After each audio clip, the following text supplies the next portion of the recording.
Hi Brian and the London Real team, Kathleen, Jean Elder here from a cool but sunny afternoon in Johannesburg, South Africa. My transformational journey in healing began 4 years ago. And why I think it's important to share this transformation and to share this story is because I feel that through my experiences I could help others realize their healing journeys and let them discover what is needed for them to heal through sharing and through opening and growing the healing of humanity, so to speak. But let me take you back a little bit and let you know basically where I come from and who I am.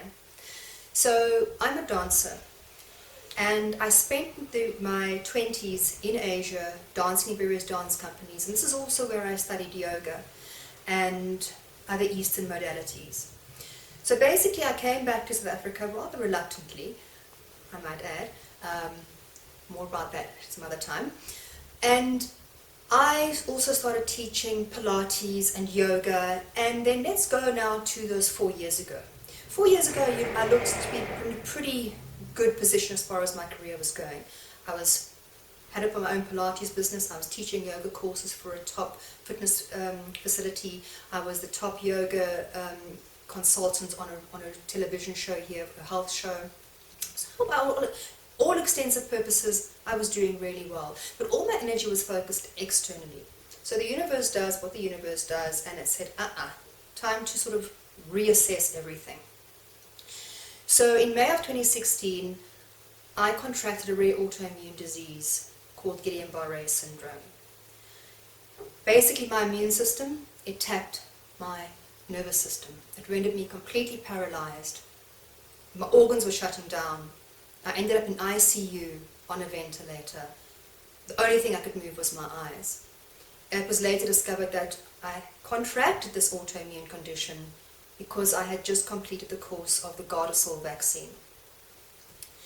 So there I was, this physical person lying there with nothing but my mind, my spirit. So I withdrew. I went completely within myself, trying to find a way to keep sane. In so doing, I was still fighting though, until a voice said to me, let go. Just trust and let go. And I did. But I let go to such a point that my heart stopped. I died. I went off. I remember everything that happened to me. But one of the main things I remember while I was with the stuff, with the great consciousness, was the vision I had of humanity and the beautiful energy that we really are. So I chose to come back because I knew I had a mission. Through this new understanding, I managed to accelerate my healing process within the hospital. But even by the time I was discharged though from the physical rehabilitation center, I was on crutches. I was as skinny as anything. I had no muscle tone. Couldn't even walk by myself, let alone dance, which I'm still determined to do, by the way, to get back into dancing. But what I learned is that through the healing, I'm supposed to be on antidepressants, which I threw out. So I applied all the healing modalities of the yoga practice. And through that, I learned that it's not a one-size-fits-all. It depends on what resonates with each individual, what resonates with me to make my energy bodies balanced. And through making those energy bodies balanced, my body heals physically, mentally, emotionally. And by doing that, it expands my vibrational frequencies, it affects those around me, and by affecting those around me, other vibrational frequencies raise as well.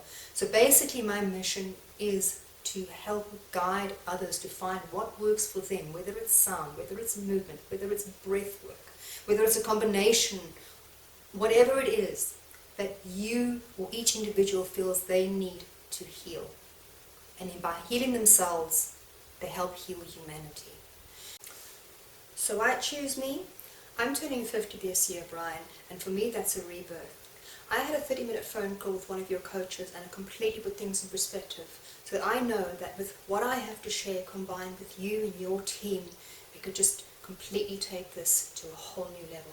So with that, thank you for this opportunity, and I'll see you in England.